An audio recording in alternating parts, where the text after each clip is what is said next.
Movie ইন্ডাস্ট্রিতে আরফান নিশুর দাপট, আরফান নিশুর রাজত্বটা কিছুটা হলেও উনি জানান দিচ্ছে যে আমি আসছি।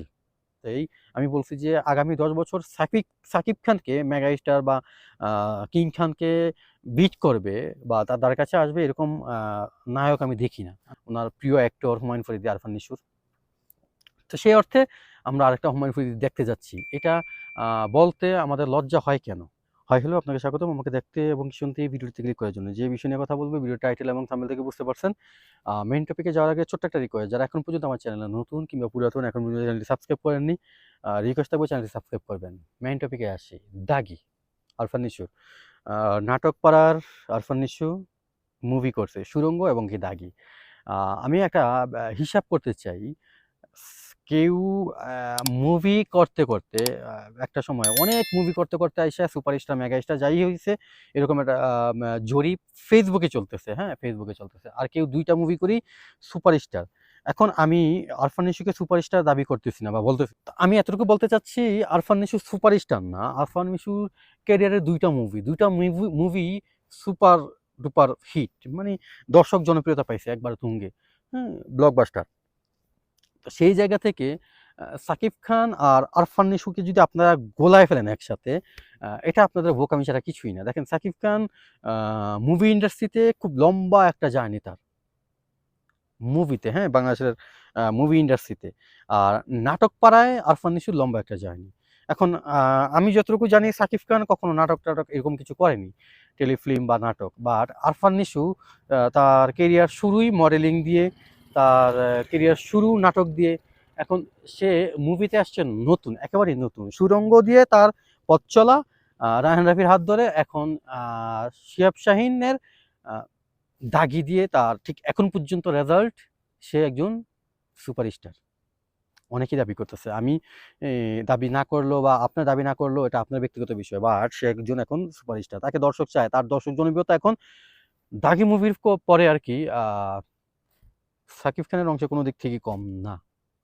এখন একটা দল যারা সাকিবিয়ান, যারা সাকিব খানের অন্ধ ভক্ত, তারা এটা নিয়ে আমার কমেন্ট বক্সে গালাগালি করবেন, আমাকে নিয়ে জ্বর তুলবেন গালাগালির। এটা স্বাভাবিক। এটা আপনার আ বংশ পরিচয় কিংবা আপনার রুচির পরিচয়। আপনি কেমন রুচির মানুষ। এটা আপনি দিচ্ছেন বা দিবেন। এতে আমার কোনো প্রবলেম নাই। তবে আমি এটা বিশ্বাস করি, আমি এটা মানি ওই যে সাকিব খান তার ক্যারিয়ারটা শুরু করছে মুভি দিয়ে, সে নাটক দিয়ে। বাট মাত্র ২ টা মুভি করে সে যতটুকু লাইন আপ এ আসছে আরফান নিশো, আ আর একটা নায়ক দেখান, হিরো দেখান বাংলাদেশে যারা এরকম একটা লাইমলাইট এ আসছে। সোহান ছিল, রৌশন ছিল বাংলাদেশের যে নায়ক। রৌশন তো খুব ভালো একজন নায়ক। তার হাইট, তার বডি ফিটনেস, তার সবকিছু মিলে আম ফেইস অসাধারণ। আমার কাছে খুবই ভাল লাগতো। বাট এই নায়কগুলো আসলে ঝরে পড়ে যাচ্ছে। তারা কোনো কাজে আসতেছে না। আমি এটার পিছনে দায়ী করব তাদের নিজেদেরকেই। তারা ভালো গল্প, ভালো ভালো ভালো পরিচালক, হ্যাঁ? এই ক্ষেত্রে তারা একটু ভুল করে। তারা আগে টাকাটা দেখে। এখানে আমি পারিশ্রমিক কত দিবে আমাকে, পারিশ্রমিক কত পাচ্ছি। এটা দেখে। যার কারণে এই প্রবলেমটা হয় বা হচ্ছে। তার মধ্যে আবার আরেকজন আছে আরফিন শুভ। হারাই গেছে। ঢাকা অ্যাটাক, এই মুভিটা আমি দেখছিলাম। ভালোই, তারও বডি ফিটনেস সব দিক থেকেই, চেহারা, হাইট দুর্দান্ত সুন্দর। অ্যা শেখ মুজিবের বায়োপিকের উপর একটা মুভি করলো। সরকারি ৳১ নিল উনি, ৳১ র বিনিময়ে একটা প্লট পাইছিল মনে হয়, ওটাও গেল। সবকিছু মিলায়া পইচা গেছে। হুম? পইচা গেছে। জইরা গেছে আরকি। তো এই যে আরফান নিশোর মতো আসলে ২ টা মুভি করে লাইমলাইটে চলে আসা, ২ টা মুভি করে সর্বোচ্চটা জনপ্রিয়তা পাওয়া, ইভেন দর্শক বলতে বাধ্য হচ্ছে যে আমাদের ২য় হুমায়ূন ফরিদি। আ আমরা হুমায়ূন ফরিদিকে হারাইছি, আমরা আরেকটা হুমায়ূন ফরিদি পাইছি। কিংবদন্তি অভিনেতা। এই ব্যাপারটা আসলে কোনো সন্দেহ নাই। যদিও আরফান নিশো আম হুমায়ূন ফরিদিকে ফলো করে, উনার কাছ থেকে ইন্সপায়ার অভিনয় নিয়া। উনার প্রিয় অ্যাক্টর হুমায়ূন ফরিদি, আরফান নিশোর। তো সেই অর্থে আমরা আরেকটা হুমায়ূন ফরিদি দেখতে যাচ্ছি। এটা আ বলতে আমাদের লজ্জা হয় কেন? আমরা আসলে কার্পণ্যবোধ করি কেন? কি? আমি কিছুদিন আগেও আমার অনেক ভিডিওতেই আমি বলছি যে আগামী ১০ বছর সাকিব খানকে মেগা স্টার বা আ কিং খানকে বিট করবে বা তার দ্বারা কাছে আসবে এরকম নায়ক আমি দেখি না। আমি honestly বলতেছি, কিছুদিন আগে আমার ভিডিওগুলো চেক করতে পারেন। সাকিব খানকে তুফান মুভি চলাকালীন যে ভিডিওগুলো আমি আপলোড দিছি ওই সময়টাতে প্রত্যেকটা ভিডিওতে আমি বলছি। হয়তোবা ২-১ টা ভিডিওতে মিস যেতে পারে। বাট এখন আমি আমার সুর চেঞ্জ করতে বাধ্য হচ্ছি। অলরেডি আইসা পড়ছে।